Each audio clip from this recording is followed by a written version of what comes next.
Okay. जी, differential geometry के बाद जो नेक्स्ट हमारा प्लान है वो vector analysis and Cartesian tensors. ठीक है, ये कोर्स स्टार्ट करने का मूड है क्योंकि जो डिफरेंशियल ज्योमेट्री है इसमें हम लोगों ने क्या पढ़ा। हमने बेसिक बेसिक चीजें पढ़ी जिसमें वेक्टर की डेफिनेशन थी और डॉट प्रोडक्ट था, क्रॉस प्रोडक्ट था, बेसिस थी और डिपेंडेंस थी, इंडिपेंडेंट और डिपेंडेंट वेक्टर्स। उसके बाद लाइन प्लेन पढ़ा, लाइन प्लेन और इसमें parametric parametric parametric equations of curve. ठीक है, पैरामीट्रिक इक्वेशंस ऑफ कर्व को पढ़ा। उसके बाद आप लोगों ने पढ़ा टी को पढ़ा, एन को पढ़ा और बी को पढ़ा। उसके बाद जो पॉपुलर प्लेन्स वो उसमें आ जाते हैं जी, ऑस्कुलेटिंग प्लेन, रेक्टिफाइंग प्लेन और नॉर्मल प्लेन। ठीक है, आपने ऑस्कुलेटिंग प्लेन की डेफिनेशन, रेक्टिफाइंग प्लेन की डेफिनेशन और नॉर्मल प्लेन की डेफिनेशन को पढ़ा। उसके बाद आपने लाइन में एक और चीज पढ़ी, टेंजेंट लाइन की इक्वेशन को पढ़ा। ठीक है, और नॉर्मल लाइन की इक्वेशन को पढ़ा और आपने पढ़ा बाइनॉर्मल लाइन की इक्वेशन को। ठीक है, ये मैंने पढ़ाया आप लोगों को जो है ना, ये डिफरेंशियल ज्योमेट्री के कोर्स में। उसके बाद आप लोगों ने पढ़ा जी कर्वेचर को पढ़ा और टॉर्शन को पढ़ा। ठीक है, कर्वेचर, टॉर्शन और स्फेरिकल इंडिकेट्रिक्स को पढ़ा। और लास्ट में आपने फर्स्ट फंडामेंटल फॉर्म और सेकंड फंडामेंटल फॉर्म की बेसिक बेसिक जो है ना इक्वेशंस को देखा। तो ये सारा कोर्स डिफरेंशियल ज्योमेट्री में आ जाता है। ठीक है, और डिफरेंशियल ज्योमेट्री का जो तल्लक है ना वो वेक्टर एनालिसिस के साथ है, क्योंकि अब देखें वेक्टर एनालिसिस के लिए हम एक तो ये बुक फॉलो करेंगे, Schaum's outlines vector analysis and an introduction to Cartesian tensors. ठीक है, मरे और स्पीगल, ये एक है। और जो दूसरे ऑथर हैं वो हमारे पास है vector analysis and Cartesian tensors, third edition है, DEPC कैंडल। ठीक है, ये बुक है हमारे पास, दोनों ही बहुत अच्छी बुक्स हैं जी। एडवांस्ड ज्योमेट्री की अगर हम बात करें तो एडवांस्ड ज्योमेट्री में हम लोग क्या पढ़ते हैं, एडवांस ज्योमेट्री में आ जाता है जी जो टेंसर्स है ना, टेंसर्स टेंसर्स को हम स्टडी करते हैं एडवांस ज्योमेट्री में। ठीक है, मतलब टेंसर्स में कुछ टॉपिक्स आगे आ जाते हैं, क्रिस्टोफर सिंबल्स आ जाते हैं और उसके बाद आपके पास रिमान कर्वेचर आ जाता है और आइंस्टाइन टेंसर आ जाता है। ठीक है, इस तरह की चीजें वो एडवांस्ड ज्योमेट्री में चली जाती हैं और डिफरेंशियल ज्योमेट्री में बेसिक चीजें आ जाती हैं। ठीक है, दोनों बुक बहुत अच्छी हैं। हाँ बिल्कुल, क्रोनिकर डेल्टा और ये सारी चीजें आ जाती है ना उसमें। तो वैसे मुझे पर्सनली अगर पूछा जाए तो मुझे ये बुक जो है ना ज्यादा पसंद है, vector analysis and Cartesian tensors, ये कैंडल की जो बुक है। ठीक है, तो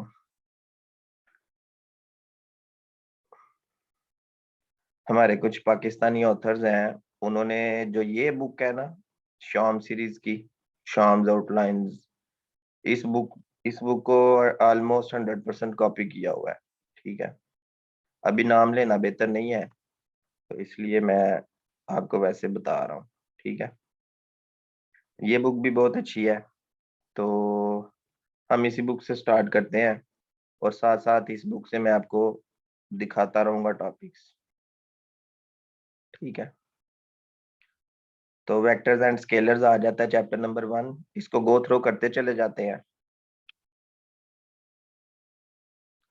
सबसे पहले वेक्टर की डेफिनेशन है जिसमें मैग्नीट्यूड भी हो और डायरेक्शन भी हो, उसको हम वेक्टर कहते हैं। वेक्टर की एग्जांपल्स हैं डिस्प्लेसमेंट, वेलोसिटी, फोर्स, एक्सेलरेशन, ये सारी वेक्टर्स की एग्जांपल्स आ जाती हैं। उसके बाद स्केलर ऐसी क्वांटिटी है जिसकी मैग्नीट्यूड होती है पर डायरेक्शन नहीं होती, जैसे मास, लेंथ, टाइम, टेम्परेचर और कोई भी रियल नंबर, ये सारे स्केलर्स हैं। इस पे शायद हम लिख सकें, हाँ इस बुक पे हम लिख सकते हैं, ठीक है। तो स्केलर को हम स्टडी करेंगे, वेक्टर को। उसके बाद वेक्टर अलजेब्रा में वेक्टर एडिशन, ठीक है। ये टू वेक्टर्स इक्वल कब होते हैं? जब उनकी डायरेक्शन भी सेम हो और मैग्नीट्यूड भी सेम हो, सेम मैग्नीट्यूड एंड डायरेक्शन। और ये नेगेटिव वेक्टर, ये पता है आपको, मैं इस पे टाइम वेस्ट नहीं कर रहा, हम आगे चलते हैं। रिजल्टेंट वेक्टर, जब दो वेक्टर्स को ऐड करें तो उनकी एडिशन को हम रिजल्टेंट वेक्टर कहते हैं। उसके बाद difference of two vectors A minus B को डिफरेंस कहते हैं। और प्रोडक्ट दो किस्म का होता है, एक स्केलर प्रोडक्ट होता है, मतलब ए डॉट बी करेंगे स्केलर प्रोडक्ट, ए क्रॉस बी करेंगे क्रॉस प्रोडक्ट, ठीक है। तो प्रोडक्ट ऑफ टू वेक्टर जो है ये दो किस्म का होता है। उसके बाद ये इसमें आप देखिएगा A plus B equal to B plus है, ये सारी प्रॉपर्टीज वेक्टर में होल्ड करती है। यूनिट वेक्टर क्या होता है ये भी आपको पता है, किसी वेक्टर की डायरेक्शन में जो यूनिट वेक्टर हो, ठीक है, मतलब वेक्टर को वेक्टर की मैग्नीट्यूड से डिवाइड कर दें तो आपके पास यूनिट वेक्टर आ जाता है। इस दफा जो मुझे लगता है कि पेपर ज्यादा कौन कौन से कोर्सेज में से आएगा, डिफरेंशियल ज्योमेट्री में से लग रहा है कि आएगा। उसके बाद टोपोलॉजी, फंक्शनल, रियल एनालिसिस में से भी आएंगे क्वेश्चन, न्यूमेरिकल में से भी आएगा। अभी न्यूमेरिकल का कोर्स भी हमने पढ़ना है। मतलब पॉपुलर कोर्सेज तो 4-5 ही है ना, आप बस अल्लाह का नाम लेके तैयारी करें। कुछ कहा नहीं जा सकता, लेकिन हम ये थोड़ा तुक्का लगा सकते हैं कि इसमें से आएगा या इसमें से आएगा, ठीक है। अच्छा जी, आई जे के ये भी यूनिट वेक्टर्स हैं, इनको रेक्टेंगुलर यूनिट वेक्टर्स भी कहते हैं। उसके बाद किसी वेक्टर के कंपोनेंट्स क्या होते हैं, ठीक है। तो जैसे एक वेक्टर ए है 1 2 3, तो 1 2 3 को इस ए के कंपोनेंट्स हम बोलेंगे, ठीक है। ये फर्स्ट कंपोनेंट है, ये सेकंड कंपोनेंट है, ये थर्ड कंपोनेंट है। जैसे यहाँ पे ये फर्स्ट कंपोनेंट, ये second component, third component. First second third component को आई जे के की लीनियर कॉम्बिनेशन में भी लिखा जा सकता है, जो कि ये आपके पास लीनियर कॉम्बिनेशन, ठीक है। मैग्नीट्यूड कैसे फाइंड करते हैं? हर कंपोनेंट का स्केयर करके स्केयर रूट कर देते हैं, ये आपके पास मैग्नीट्यूड मतलब लेंथ आ जाती है वेक्टर की। सही हो गया। स्केलर फील्ड क्या होती है? If to each point x, y, z of a region R in space, there corresponds a number or scalar phi, then phi is called scalar function of position or scalar point function, and we say that a scalar field phi has been defined in R। जैसे ये देखें, ये आपके पास एक function है, ठीक है। अब इस फंक्शन में मैं एक पॉइंट पुट करता हूँ 1 1 1, तो 1 1 1 जब पुट करूंगा, मतलब एक पॉइंट है, इस पॉइंट के कोरस्पॉन्डिंग एक रियल नंबर मुझे मिलेगा। जैसे इसमें 1 1 1 पुट करें तो क्या आता है, फाइव ऑफ 1 1 1, तो ये आ जाएगा 1 - 1 0 आ जाएगा। उसके बाद फाइव ऑफ 1 2 3 पुट करें तो क्या आता है, इसमें 1 square is 1, 2 - 3 square is 9, 2 - 9 is -7, तो ये एक और रियल नंबर आ गया। तो कहने का ये मकसद है कि हाँ बिल्कुल, ये आर क्यूब से आर तक एक फंक्शन है, तो इसको हम क्या बोलेंगे, स्केलर फील्ड बोलेंगे, स्केलर पॉइंट फंक्शन। और वो कह रहा है कि स्केलर फील्ड जो है ना, ये इंडिपेंडेंट ऑफ अगर टाइम होगा तो उसको स्टेशनरी या स्टेडी स्टेट स्केलर फील्ड बोलेंगे। तो ऐसा स्केलर पॉइंट फंक्शन जिसमें टाइम नहीं होता उसको स्टेशनरी या स्टेडी स्टेट कहते हैं। ठीक हो गया। नेक्स्ट वेक्टर फील्ड आती है। वेक्टर फील्ड का मतलब है कि हर पॉइंट के कोरस्पॉन्डिंग आपको एक वेक्टर मिल जाए। ठीक है, तो उसको हम वेक्टर फील्ड बोलेंगे। जैसे देखें, ये आपके पास एक फंक्शन है। इस फंक्शन में अगर मैं 1 1 1 पुट करूं, 1 1 1, तो 1 1 1 पुट करने से यहाँ पे देखें आउटपुट क्या आती है, i-2j प्लस के। तो देखें कि 1 1 1 पुट करने से आपके पास आउटपुट में एक वेक्टर आ गया। तो इसका मतलब है कि ये वेक्टर पॉइंट फंक्शन है। ठीक है, और ऐसा वेक्टर पॉइंट फंक्शन जिसमें टाइम नहीं होता उसको स्टेशनरी या स्टेडी स्टेट वेक्टर फील्ड कहते हैं। ठीक हो गया। बस ये सिंपल बातें हैं कि अगर आउटपुट में कोई रियल नंबर आ जाएगा, वेक्टर नहीं आएगा, तो वो स्केलर पॉइंट फंक्शन होगा, और दूसरा जो होगा वो वेक्टर पॉइंट फंक्शन होगा अगर आउटपुट में वेक्टर आ जाएगा। सही है। इसमें आपने ये जो पहली है एक्सरसाइज ये करनी है। इसमें आपने वेट, स्पेसिफिक हीट, डेंसिटी ये बताना है, ये वेक्टर होते हैं या स्केलर होते हैं। ठीक है, आंसर भी नीचे गिवन है, आपने देख लेने हैं। सही हो गया। उसके बाद और कुछ भी नहीं करना यहाँ से।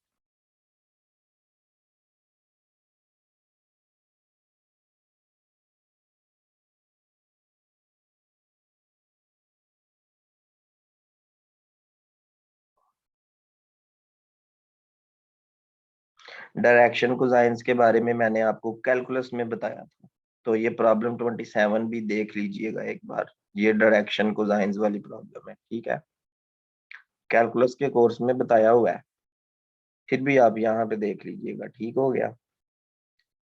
और ये हमारा चैप्टर नंबर 1 जो है कंप्लीट हो गया है। अब चैप्टर 2 डॉट और क्रॉस प्रोडक्ट वाला है। ये भी कैलकुलस में हमने पढ़ा हुआ है, लेकिन इसको गो थ्रू कर लेते हैं। डॉट प्रोडक्ट की डेफिनेशन आ गई, टू वेक्टर्स का डॉट प्रोडक्ट। ये एंगल की कंडीशन जो है ये आपने याद रखनी है। उसके बाद ये कुछ प्रॉपर्टीज हैं, इनको देख लेना। छोटी छोटी प्रॉपर्टीज हैं, जैसे A dot B equal B dot A होता है। A dot B plus C क्या होता है, ये डिस्ट्रीब्यूट हो जाता है, मतलब A dot B plus A dot C. M कोई नंबर है, नंबर ए डॉट बी के साथ है, ए के साथ भी लिख सकते हैं, बी के साथ भी लिख सकते हैं, और ए बी की राइट साइड पे भी लिख सकते हैं। ठीक है, आई डॉट आई को भी 1 कहते हैं, आई जे डॉट जे को भी 1 कहते हैं, ये मैंने अभी आपको बताया था प्रीवियस लेक्चर में। और आई डॉट जे को 0 कहते हैं। ठीक है, कैसे कहते हैं मैं बता देता हूँ। 1 0 0 ये हो गया आई, इसका डॉट प्रोडक्ट कर लिया जे के साथ, 0 1 0। और डॉट प्रोडक्ट करने के लिए पहले कंपोनेंट को पहले कंपोनेंट से मल्टीप्लाई करके ऐड करते हैं, दूसरे कंपोनेंट को दूसरे कंपोनेंट से मल्टीप्लाई करके ऐड करते हैं, तीसरे कंपोनेंट को तीसरे कंपोनेंट से मल्टीप्लाई करके आंसर 0 आ गया। मतलब आई डॉट जे का आंसर क्या आ गया, 0।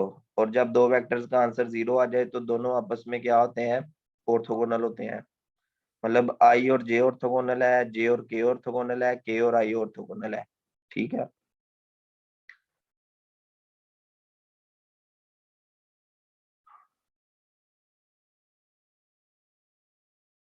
हाँ जी, 0 to π के दरमियान में ये एंगल होगा।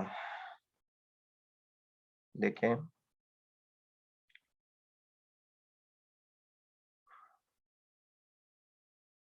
ये कंडीशन है ना इसकी, 0 to π, दो वेक्टर्स हैं। जैसे ये एक वेक्टर है, ठीक है, और ये एक वेक्टर है, तो इनके दरमियान में एंगल क्या बन रहा है, देखें जरा।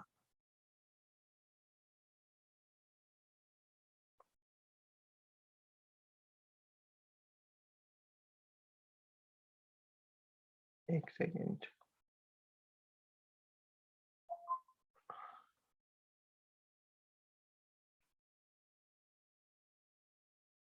Cross product of two vector जब 0 होता है तब दोनों वेक्टर पैरेलल होते हैं, मतलब एक दूसरे को वो बिल्कुल भी किसी भी पॉइंट पे इंटरसेक्ट नहीं कर रही होती उनकी लाइंस। नहीं नहीं, क्रॉस प्रोडक्ट देखें ये आपके पास एक वेक्टर है ना ए, वेक्टर में से जो लाइन पास कर रही है वो ये वाली है, ये सारी, ठीक है। ये वेक्टर है बी, इसमें से जो लाइन पास कर रही है वो ये वाली। हम कह रहे हैं ये दोनों वेक्टर आपस में पैरेलल है। यहाँ पे लाइन थोड़ी टेढ़ी हो गई है लेकिन पैरेलल। तो इनमें से जो गुजरने वाली लाइन है वो आपस में कभी इंटरसेक्ट नहीं करेंगी, मतलब ए क्रॉस बी पॉसिबल ही नहीं है। तो ए क्रॉस बी क्या होगा, जीरो होगा।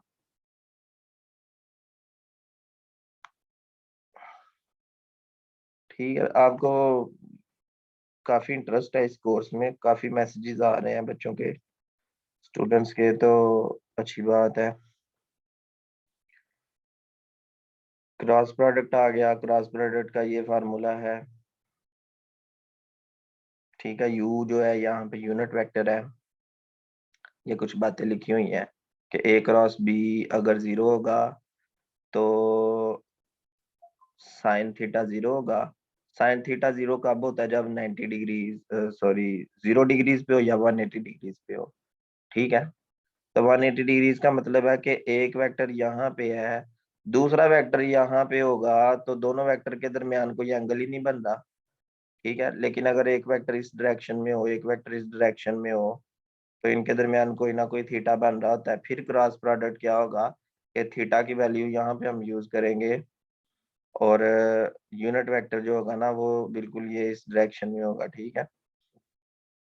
ये जो यू है, इतना डीप जाने की जरूरत नहीं है, जस्ट क्रॉस प्रोडक्ट की आप वैल्यू को देखें और ये देखें ये नॉन कम्यूटेटिव होता है।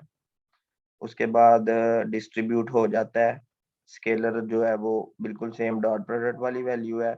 आई क्रॉस आई जीरो होता है, जे क्रॉस जे जीरो होता है, के क्रॉस के जीरो होता है, आई क्रॉस जे के इक्वल आ जाता है। ये परमुटेशन आ गई आपके पास, आई जे के, आई जे और के, वही है। आई जो है वो जे क्रॉस के इक्वल है, ये यहाँ पे ये आई, ठीक हो गया। नेक्स्ट, ए क्रॉस बी को डिटर्मिनेंट की फॉर्म में भी लिख सकते हैं। ए क्रॉस बी अगर जीरो होगा तो ए और बी जो होंगे ये नल वेक्टर्स नहीं होंगे, तो फिर वो पैरेलल होंगे। हालांकि एक वेक्टर नल वेक्टर हो तो क्रॉस प्रोडक्ट भी जीरो आ जाता है दूसरे वेक्टर के साथ, ठीक है। क्योंकि नल वेक्टर का मतलब है तीनों कंपोनेंट जीरो। अगर ये सारे कंपोनेंट जीरो हो जाएंगे तो हमने पढ़ा था कि डिटर्मिनेंट का आंसर जीरो आता है अगर कोई सी रो या कोई सा कॉलम जीरो हो जाए। तो अगर मैं इसको ऐसे कर दूं, आई जे के इधर ही रहने दूं, इसको 0 0 0 कर दूं और B1 B2 B3 कर दूं, तो आपने जो प्रॉपर्टी पढ़ी थी कि डिटर्मिनेंट का आंसर जीरो आता है अगर पूरी रो या पूरा कॉलम जीरो हो जाए, तो बिल्कुल वो बात ठीक है। तो इस चीज को हम ऐसे भी लिख सकते हैं, नल वेक्टर क्रॉस बी। तो नल वेक्टर क्रॉस बी भी आपके पास क्या आ जाएगा, जीरो आ जाएगा। ये नल वेक्टर आ जाएगा, ठीक है। सही हो गया। तो ट्रिपल प्रोडक्ट जो होते हैं इन सबको ट्रिपल प्रोडक्ट कहते हैं। तो जिसमें A dot B C is not equal to A B dot C, ये चीज याद रखनी है। A dot B cross C जो होता है वो B dot C cross A और C dot A cross B के इक्वल होता है, जिसको हम वॉल्यूम ऑफ पैरेललेपिप्ड कहते हैं। ये भी हमने कैलकुलस में पढ़ा था। और ए डॉट बी क्रॉस सी ये स्केलर ट्रिपल प्रोडक्ट है। इस स्केलर ट्रिपल प्रोडक्ट को हम मैट्रिक्स की फॉर्म में लिख सकते हैं, जिसमें ए के कंपोनेंट्स पहले यूज करेंगे, बी के कंपोनेंट्स बाद में और सी के कंपोनेंट लास्ट पे, ठीक है। और एक चीज आपने याद रखनी है कि जो आपके पास क्रॉस प्रोडक्ट है उसमें A cross B cross C is not equal to A cross B cross C, मतलब डिस्ट्रीब्यूटिव नहीं होता।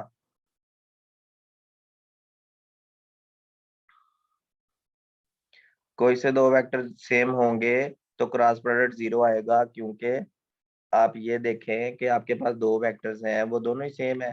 वेक्टर ए की वैल्यू भी 1 1 1 है और वेक्टर बी की वैल्यू भी आप मान लो 1 1 1 है।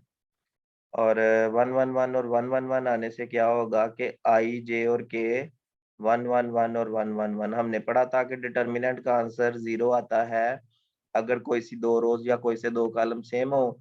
अगली बात यह है कि अगर ए जो है वो 1 2 3 है और बी जो है इसका स्केलर मल्टीपल है, मतलब कि ए को 3 से मल्टीप्लाई कर दें तो ये 3, और इसको भी 3 से मल्टीप्लाई करें 6, और इसको भी 3 से मल्टीप्लाई करें तो 9।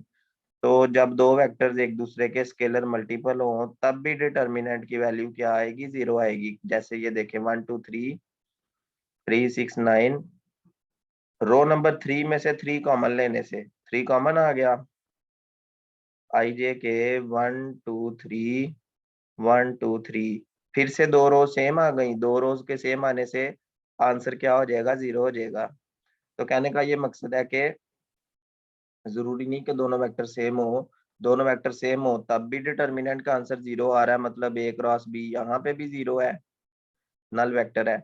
और जब ए और बी एक दूसरे के स्केलर मल्टीपल हो, मतलब के बी जो है वो 3 टाइम्स ए है, तो स्केलर मल्टीपल होने से भी ए क्रॉस बी क्या होगा, 0 होगा। ये मैंने आपको रीजन बताई है यहाँ पे। ठीक है, क्लियर हो गया है।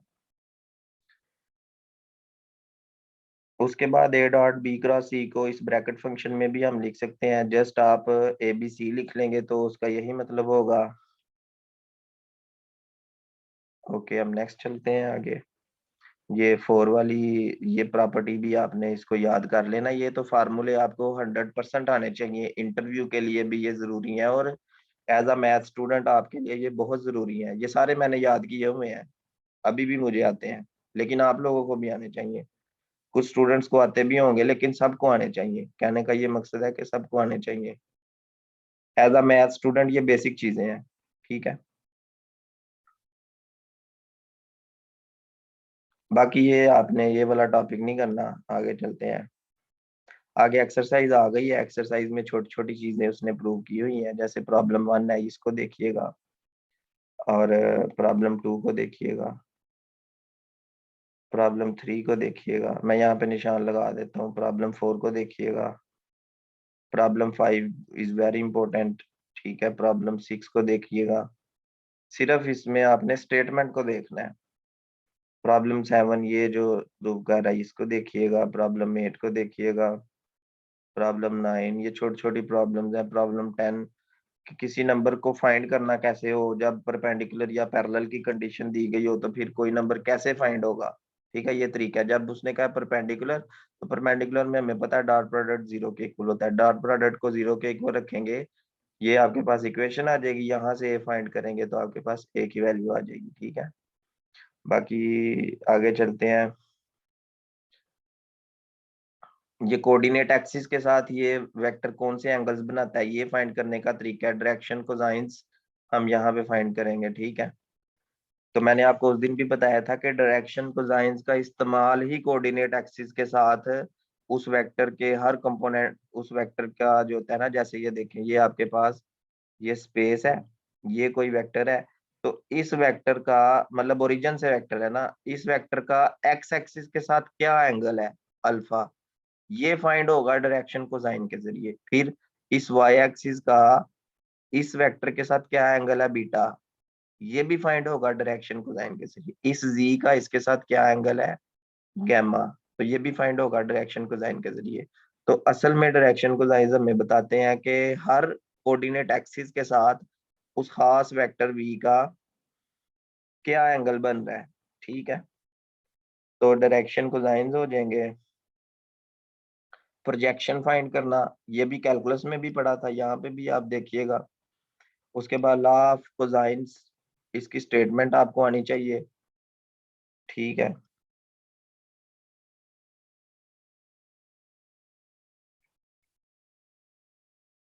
उसके बाद ये क्रॉस प्रोडक्ट से रिलेटेड कुछ चीजें हैं।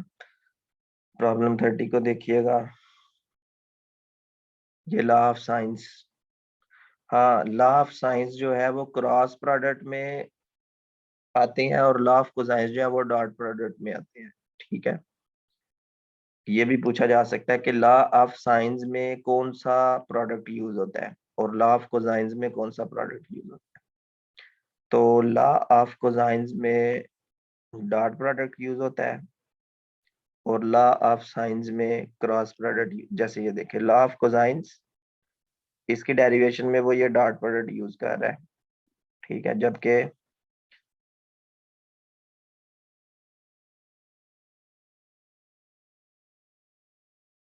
जबकि यहाँ पे अगर लॉ ऑफ साइंस की बात की जाए तो यहाँ पे वो क्रॉस प्रोडक्ट, मतलब के पूछा जा सकता है ना कि इनकी डेरिवेशन अगर वेक्टर्स के जरिए की जाए तो डॉट प्रोडक्ट यूज करेंगे या क्रॉस प्रोडक्ट यूज करेंगे।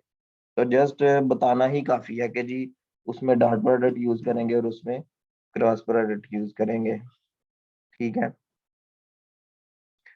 उसके बाद ये ट्रिपल प्रोडक्ट्स में जो मैंने आपको जरूरी चीजें बताई हैं वही कर लेंगे तो इनफ है। सही है। चैप्टर नंबर 3 आ जाता है हमारे पास वेक्टर डिफरेंशिएशन वाला। वेक्टर डिफरेंशिएशन जो है ना वो आम डिफरेंशिएशन है। इसमें सिर्फ एक चीज आ जाती है, देखें जैसे हमारे पास एक वेक्टर v है, v1 i plus v2 j plus v3 k।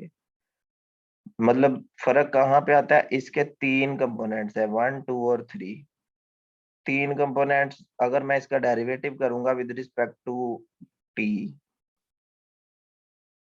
तो with respect to T derivative करने का मतलब है पहले कंपोनेंट का भी डेरिवेटिव करेंगे, दूसरे का भी करेंगे और तीसरे का। जस्ट ये इसकी डिफरेंशिएशन में आता है और कोई फर्क नहीं है। जैसे ये देखें,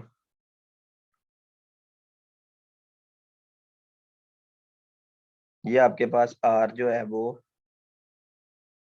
एक फंक्शन है u का। सही है। तो ये एक वेक्टर फंक्शन है, इस वेक्टर फंक्शन का हमने डेरिवेटिव करना है। तो हर टर्म का डेरिवेटिव कर लेंगे तो वो उस वेक्टर फंक्शन का डेरिवेटिव हो जाएगा। अगर r को हम क्या बोले, पोजीशन वेक्टर बोले, अगर इस r को पोजीशन वेक्टर बोलेंगे तो इस r का जो डेरिवेटिव होगा वो एक वेलोसिटी वेक्टर होगा। ठीक है। जैसे ये उसने यहाँ पे लिखा हुआ है ना कि जो डेरिवेटिव है r का ये रिप्रेजेंट कर रहा है वेलोसिटी को। ओके। और जब वेलोसिटी का एक और डेरिवेटिव करेंगे तो वो फिर एक्सेलरेशन वेक्टर को रिप्रेजेंट करेगा। जैसे देखें वेलोसिटी का डेरिवेटिव जब हम कर रहे हैं तो उसका मतलब है कि r का डबल डेरिवेटिव कर रहे हैं और ये एक्सेलरेशन होगा। ठीक है। ये वो बुनियादी बातें हैं जो आपको पता होनी चाहिए। बाकी ये कॉन्टिन्यूटी और ये चीजें करने की जरूरत नहीं है। ये बेसिक लॉज है, इसमें डिफरेंशिएशन फार्मूलाज, मतलब दो वेक्टर्स को सम करके डेरिवेटिव करेंगे तो लहदा भी हो सकता है। डॉट में अगर डॉट करके डेरिवेटिव करेंगे तो उसमें ये डॉट प्रोडक्ट आ जाएगा डेरिवेटिव्स का। क्रॉस में ये चीज याद रखनी है कि क्रॉस से पहले ए है और क्रॉस के बाद बी है। तो अगर डेरिवेटिव ए का भी करना है तो तरतीब नहीं चेंज करनी, ए ऐसे ही रहने दिया, बी का डेरिवेटिव क्योंकि बी बाद में है क्रॉस के तो डेरिवेटिव भी बाद में होगा, प्लस ए पहले है तो ए का डेरिवेटिव पहले हो जाएगा। ये पहले आ गया और बी लास्ट ये बाद में आ गया। ठीक है। तो ये डॉट प्रोडक्ट और क्रॉस प्रोडक्ट का जो डेरिवेटिव रूल है ना, प्रोडक्ट रूल, वो हमारे पास आ गया। उसके बाद एक फंक्शन फाई अगर आ जाए, क्योंकि देखें फाई एक स्केलर फंक्शन है, फाई के अंदर भी वेरिएबल्स लाई करते हैं एक्स वाई जी। तो क्योंकि फाई में जो वेरिएबल्स हैं वो भी हमारे पास लाई करते हैं और एक्स जो है वो भी यू का फंक्शन है, वाई जो है ये भी यू का फंक्शन है और z जो है ये भी u का फंक्शन है। तो बजाते खुद एक्स वाई जी भी u के फंक्शन है। तो इसलिए फाई को वेक्टर से मल्टीप्लाई करेंगे तब भी यहाँ पे प्रोडक्ट रूल आ जाएगा। ठीक है।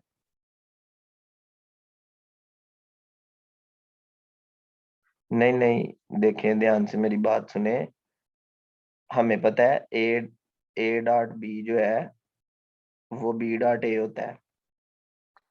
तो इसमें हम तरतीब बदल सकते हैं। जैसे देखो D B over D T करके डी यू करके D B over D U करके डॉट ए कर सकते हैं। मतलब ये यहाँ पे तरतीब हम बदल भी सकते हैं, कोई मजबूरी नहीं है।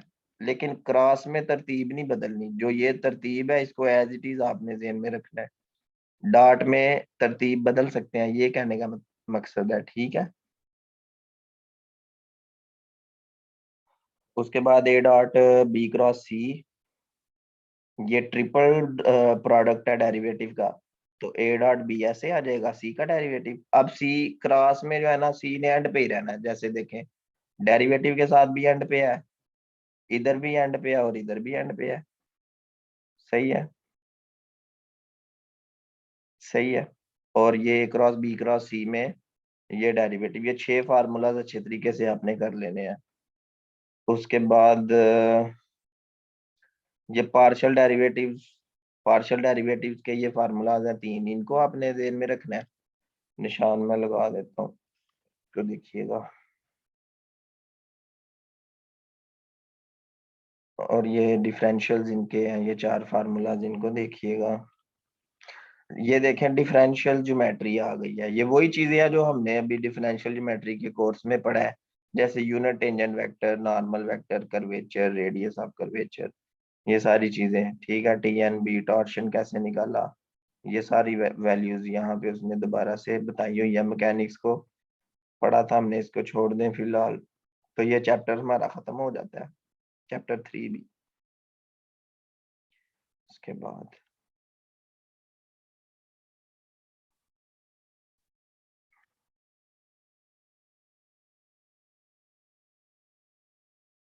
ग्रेडियंट, डाइवर्जेंस एंड कर्ल आ जाता है। सबसे पहले नंबर पे ग्रेडियंट, डाइवर्जेंस और कर्ल के फार्मूलाज आपको आने चाहिए। ठीक है, सबसे पहले नंबर पे डेल ऑपरेटर है। ये जो डेल ऑपरेटर है, ये partial over partial X I plus partial over partial Y J plus partial over partial Z के इक्वल होता है। ठीक है, तो इसका वैसे जो नाम है ना, वो नेबला होता है, नेबला। ठीक है, तो सबसे पहले ग्रेडियंट आ जाता है। ग्रेडियंट क्या होता है? अगर उस डेल ऑपरेटर को स्केलर पॉइंट फंक्शन पे अप्लाई कर देंगे तो इसको ग्रेडियंट ऑफ फाई बोलेंगे। ठीक है, ग्रेडियंट ऑफ फाई। तो ग्रेडियंट ऑफ फाई, ये ग्रेडियंट, ये डेल ऑपरेटर की वैल्यू आ गई। जब इसको फाई के साथ मल्टीप्लाई करेंगे तो हर टर्म का आ जाएगा। अब आप इसको ऐसे नहीं लिख सकते, which is not equal to phi partial over partial X I, ऐसे नहीं लिख सकते। ठीक है, phi partial over partial Y J plus phi partial over partial Z के। पता है ऐसे क्यों नहीं लिख सकते? क्योंकि ये ऑपरेटर है जिसने ऑपरेट करना है, जिसने अप्लाई होना है। तो ऑपरेटर में जो पार्शियल डेरिवेटिव्स हैं वो फाई पे अप्लाई होंगे, मतलब कि पार्शियल ओवर पार्शियल एक्स पहले आएगा फिर फाई आएगा। आप फाई को पहले नहीं लिख सकते, ये चीज आपने याद रखनी है। उसके बाद ग्रेडियंट ऑफ फाई हो गया। The component of phi del A in the direction of unit vector A is given by, ये कंपोनेंट है। और और इसको हम क्या कहते हैं? डायरेक्शनल डेरिवेटिव कहते हैं ए की डायरेक्शन में। तो ये आपके पास फार्मूला है, मतलब कि किसी भी वेक्टर की डायरेक्शन में जो डायरेक्शनल डेरिवेटिव है वो क्या होगा कि फाई ए डॉट ए। सही हो गया, किसी भी वेक्टर ए की डायरेक्शन में। उसके बाद हमारे पास आ जाता है डाइवर्जेंस। तो डाइवर्जेंस कैसे फाइंड करना है? डेल प्रोडक्ट का जब डॉट प्रोडक्ट करेंगे किसी भी वेक्टर के साथ तो आपके पास डाइवर्जेंस आ जाएगा। ठीक है, जैसे ये देखें, ये आपके पास जो डेल ऑपरेटर है ये भी एक वेक्टर है, इसका डॉट प्रोडक्ट कर दिया इसके साथ।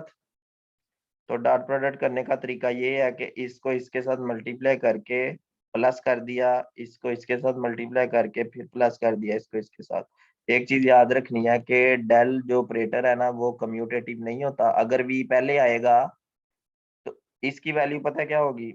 पहले v1 आएगा, फिर पार्शियल ओवर पार्शियल एक्स, फिर plus v2 partial over partial Y, फिर plus v3 partial over partial ji.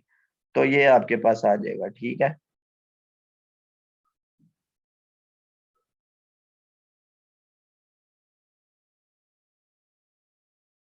directional derivative is a scalar quantity, then why we say that del phi in the direction of unit vector of vector A।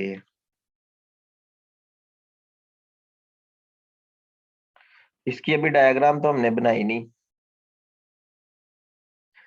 ये देखें ना, physically इसको क्या कहते हैं? Rate of change of phi. किसी भी vector की डायरेक्शन में rate of change of phi कहते हैं। मतलब कि जो स्केलर पॉइंट फंक्शन है वो किसी भी वेक्टर की डायरेक्शन में किस रेट से चेंज हो रहा है वो डायरेक्शनल डेरिवेटिव होता है। ठीक है, उसके बाद कर्ल आ जाता है। कर्ल को क्रॉस प्रोडक्ट बोलेंगे। डेल क्रॉस वी किसी भी वेक्टर का कर्ल हो जाएगा। ठीक है, तो ये आपके पास कर्ल का फार्मूला आ गया। अगर इस क्या नाम है, इसको अगर आप ओपन कर लेंगे तो आपके पास ये आ जाएगा, ये और ये तीनों कंपोनेंट्स आ जाएंगे कर्ल के। अब ये कुछ इंपॉर्टेंट फार्मूलाज हैं ये वाले, इनको नहीं छोड़ना आपने, क्योंकि ये पूछ सकते हैं आपसे। तो फाई और साई के ऊपर जब आप डेल अप्लाई करेंगे ये अलग-अलग हो जाएगा। इसको हम gradient of phi plus psi भी कहते हैं। उसके बाद divergence of sum of two vectors equal to divergence of sum of divergence of a plus divergence of b। ठीक है, ये आ गया। Curl of sum of two vectors is equal to curl A plus curl B, इसको हम ऐसे भी लिख सकते हैं। तो divergence of phi A, divergence of phi A, del dot phi A जो है ना, मतलब कि फाई ए की divergence क्या होगी, तो del phi dot A plus phi del dot A.